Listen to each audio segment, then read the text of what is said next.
Antes de tudo, eu quero desejar um dia mais que abençoado e repleto do amor de Deus e falar para vocês que o dia hoje começou fervendo na política. E o que vem acontecendo em Brasília, gente, é coisa muito séria. E olha aqui, o governo Lula confirmou oficialmente que recebeu uma carta dos Estados Unidos enviada do Departamento de Justiça com críticas pesadas à atuação de Alexandre de Moraes. O conteúdo dessa carta é tão sério e é muito pior do que vocês imaginavam, que passou desapercebido, e eu vou trazer para vocês nesse vídeo, o que eles estavam tentando esconder no Palácio do Planalto em 7 chaves há tempos, vazou. E eu vou trazer todos os detalhes e esse vídeo também para vocês, que realmente, gente, promete de vez incendiar Brasília. Inclusive vai cair como uma bomba no colo do ministro Alexandre de Moraes, viu? Mas não para por aí. Um ministro do STF acabou de atender um pedido de um aliado de Bolsonaro. Um aliado de Bolsonaro e desafeto grande, viu, dos outros ministros também do STF. Isso causou um rebuliço dentro do STF e também na esquerda. E para vocês terem uma ideia, gente, essa notícia deixou tanto os ministros do STF quanto o governo Lula furioso. O debate ficou pesado e a pressão agora é grande. Há quem diga que o jogo virou, viu, em relação ao STF e o governo Lula. E ainda uma triste notícia que pegou Brasília de surpresa. Uma grande autoridade política sofreu um acidente gravíssimo. Foi hospitalizada, o hospital já oficializou que é grave. Eu vou trazer todos os detalhes e destaque dessa notícia também para vocês. Só não esquece de curtir, compartilhar, comentar, deixar o seu like e se inscrever no canal.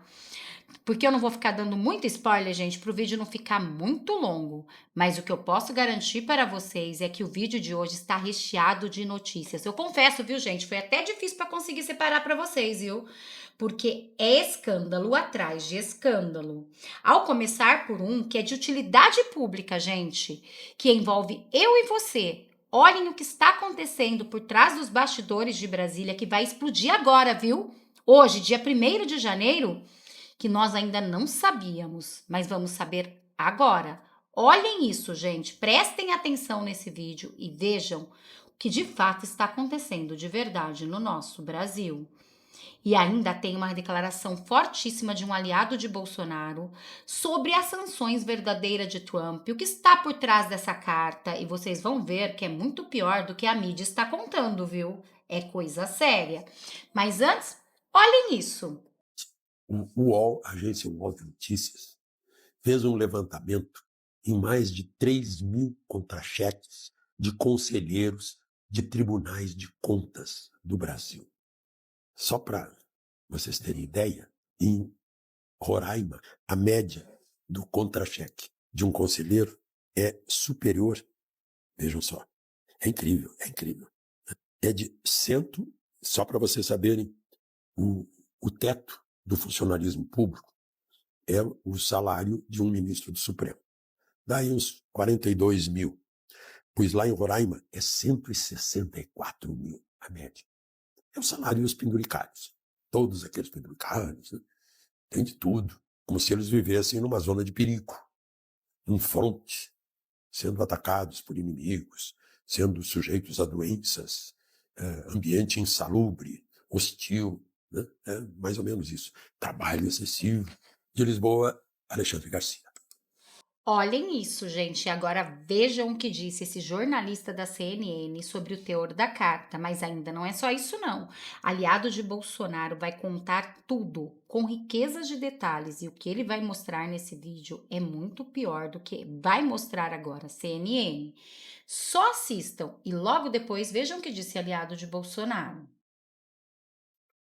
CNN repercute trechos da carta do Departamento de Justiça dos Estados Unidos para Alexandre de Moraes. O jornalista Lorival Santana afirma que os Estados Unidos costumam tratar desta forma ditaduras. Carta que o Departamento de Justiça dos Estados Unidos encaminhou ao ministro Alexandre de Moraes, cuja íntegra nós aqui da CNN Brasil tivemos acesso agora, pouco antes de começar o WW. Essa carta foi endereçada no dia 7 de maio deste ano passou ali pelo Ministério da Justiça do Brasil para ser finalmente remetida ao Supremo Tribunal Federal e ao ministro Alexandre de Moraes. É a nossa manchete, inclusive, agora do site da CNN, e a íntegra da carta está na manchete do site da CNN Brasil para quem quiser ler. Nós destacamos aqui o que nós consideramos os principais trechos dessa carta do governo Trump para o Alexandre de Moraes. Basicamente é isso. Nesse trecho aí, já traduzido pelo nosso time aqui da CNN Brasil, o Departamento de Justiça dos Estados Unidos diz a Alexandre de Moraes: não nos posicionamos sobre a aplicabilidade das diversas ordens e outros documentos judiciais que ordenam a Rumble agir dentro do território brasileiro, o que é uma questão da lei brasileira.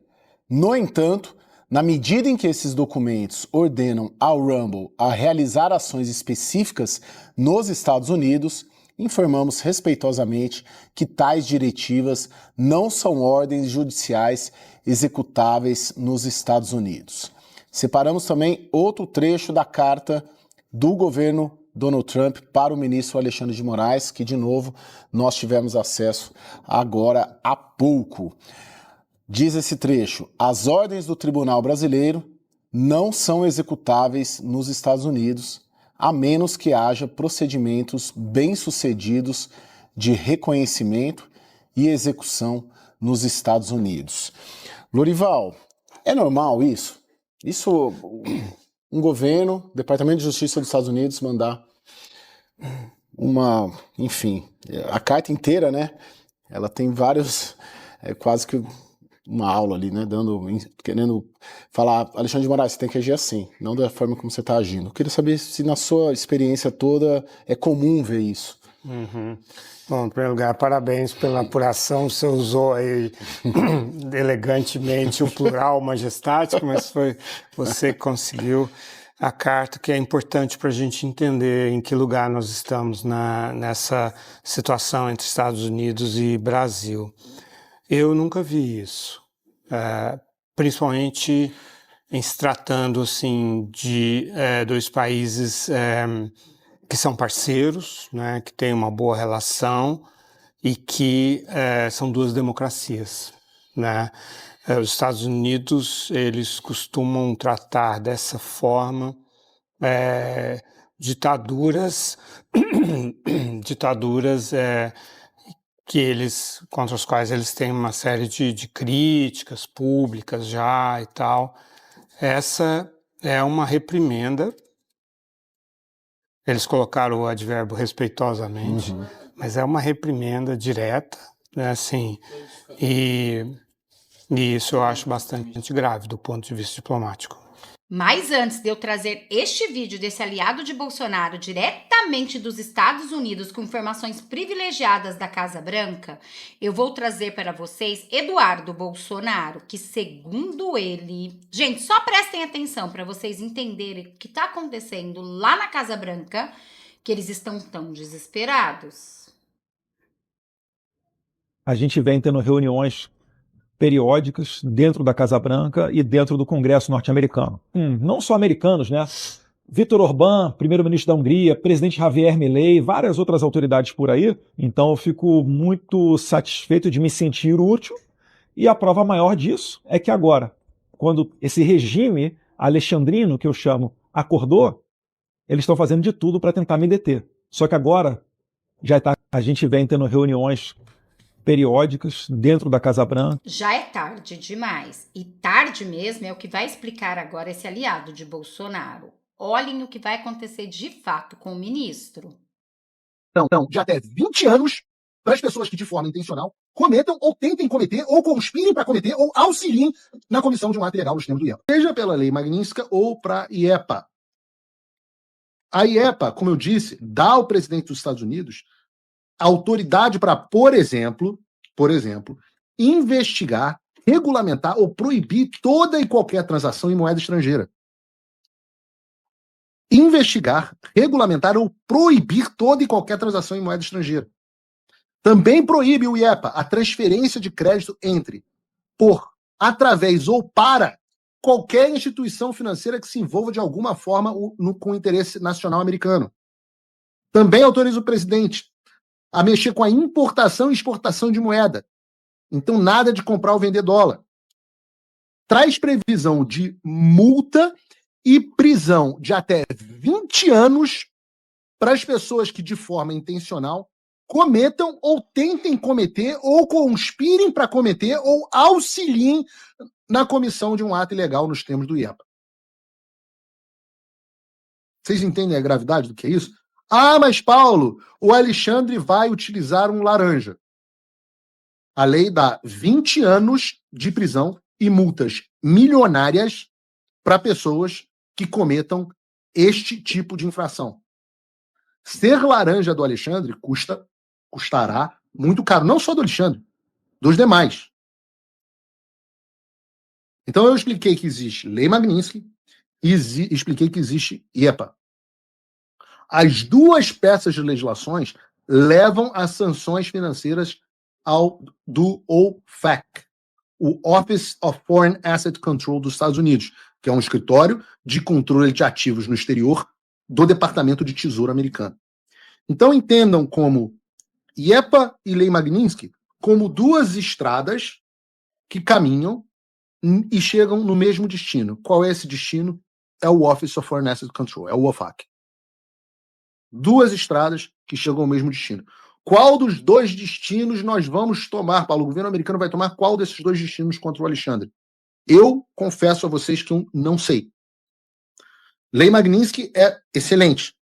Precisa de muita documentação para comprovação. IEPA precisa de menos. E a gente está produzindo, essa é uma documentação que está sendo produzida, não é uma coisa tão simples, né? Aqui você fala assim, uma vírgula. Alexandre de Moraes, tem que botar uma nota de rodapé dizendo quem é Alexandre de Moraes. Assim, é uma coisa assustadora. É por isso que os documentos vão se tornando coisas desse tamanho, e vocês sabem que a gente não tem tanta gente aqui trabalhando, pessoas que tenham capacidade de produzir isso, por isso que isso virou praticamente um emprego. Não só não remunerado, como onde eu gasto para trabalhar. Mas não tem problema. Esse é um caminho. O IEPA é mais subjetivo. Hoje, eu gosto muito da ideia do IEPA, que passou a ser facilitada, e a gente vai falar disso no programa de hoje, pela decisão do STF de pautar a regulação do Marco Civil da Internet na quarta-feira. Por isso que eu fiz esse tweet hoje mais cedo, dizendo muito obrigado, Barroso. Você torna a nossa vida muito mais fácil. O que eu quero dizer é, lembra que eu falei que são duas estradas para a gente chegar aqui no OFAC, são duas estradas. Estrada da Lei Magnitsky e estrada do IEPA.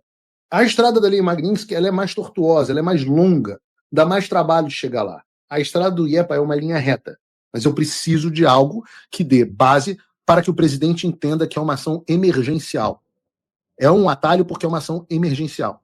E esse atalho foi dado hoje pelo ministro Barroso. Vou falar mais sobre isso, mas ele foi dado hoje pelo ministro Barroso. O ministro Barroso criou uma emergência que eu precisava que ele criasse em algum momento. Então, de novo, eu não quero que vocês se preocupem muito em qual dos caminhos a gente vai usar. O importante é ganhar o campeonato. O importante não é como que a gente ganha o campeonato. Bom, vamos se dizer que foi um verdadeiro tiro no pé. Eles querem regulamentar as redes sociais urgente por causa do governo Lula, mas conseguiram uma prova importante que Paulo Figueiredo queria para a situação do ministro e todos aqueles que estiverem envolvidos junto com ele fique tão grave que chegue até mesmo ao ponto, como vocês viram ele falando, 20 anos de prisão. Gente, a situação está ficando complicada. Mas o que deixou os ministros também furiosos é o que eles não esperavam e pegou cada um deles de surpresa. Olhem essa notícia. Aliado de Bolsonaro acaba de fazer um pedido para o ministro do STF que, segundo os outros ministros, gente, informações de bastidores, isso foi uma afronta para o Supremo, principalmente de quem veio. E olhem isso. Fux notifica presidente da Câmara sobre CPI do INSS. O ministro cobra explicações de Hugo Mota e dá prazo para os órgãos federais prestarem informações. O ministro Luiz Fux, do STF, notificou o presidente da Câmara dos Deputados, Hugo Mota. O magistrado quer que ele preste informações sobre o pedido de instalação de uma comissão parlamentar de inquérito, CPI, destinada a investigar fraudes no Instituto Nacional do Seguro Social. A medida atende a um pedido, aí que eles ficaram doidos, gente, do deputado Nicolas Ferreira, do PL, que acionou a corte com um mandado de segurança. O parlamentar alega que o STF já tem jurisprudência para abrir a criação de CPIs, como ocorreu durante a pandemia da Covid-19. No despacho, Fux deu prazo de 10 dias para que o INSS, a Controladoria Geral da União e a Polícia Federal informem o andamento das investigações. O ministro também notificou a Advocacia Geral da União que terá 15 dias para se manifestar, caso tenha interesse. A oposição protocolou no mês passado um requerimento com um número suficiente de assinaturas para criar a CPI. O objetivo é apurar irregularidades em descontos aplicados a aposentados. A abertura da CPI do INSS aguarda a decisão de Mota. Mota ainda não autorizou a abertura da comissão. Ele alegava que o primeiro avaliar pedidos pendentes de outras CPIs. Atualmente, 14 solicitações aguardando decisões do presidente da casa. Mas agora Fux entrou na jogada e o que eles deixaram eles mais furiosos é porque foi Nicolas Ferreira, né, gente? Alguém da oposição forte, o que mostra que a direita realmente está fazendo o que prometeu, buscando tudo pelo povo brasileiro. E agora, olhem essa notícia que pegou todos de surpresa. Ex-prefeito em Mato Grosso sofre acidente em casa e é internado. O ex-prefeito Nobres, empresário Leocir Raunel, sofreu um acidente doméstico na noite da sua residência desta quinta-feira, dia 29. Ele caiu e bateu a cabeça no motor que controla o portão eletrônico. O ex-gestor, que tem 75 anos, foi socorrido às pressas por uma equipe de Nova Rota do Oeste e levado em uma UTI móvel para uma unidade hospitalar em Cuiabá. Vídeo publicado nas redes sociais mostra Raunel sendo colocado na ambulância. Não há informações sobre o estado de saúde dele. Como vocês viram, o governo Lula, no vídeo, confirma a CNN ter recebido carta dos Estados Unidos com críticas a Moraes. A carta foi exposta dos Estados Unidos e as decisões judiciais que resultaram no bloqueio das redes sociais americanas no Brasil. Bom, gente, eu vou ficando por aqui para o vídeo não ficar muito longo, desejando para vocês um dia mais que abençoado e repleto do amor de Deus. Só não esquece de curtir, compartilhar, comentar, deixar o seu like e se inscrever no canal. Também deixa aqui de qual cidade vocês estão falando e qual o seu nome para a gente se conhecer um pouco melhor. Para quem não me conhece, eu me chamo Renata e moro no interior de São Paulo, Taubaté. Muito obrigada a todos. Eu desejo um dia mais que abençoado e repleto do amor de Deus. Até nosso próximo vídeo.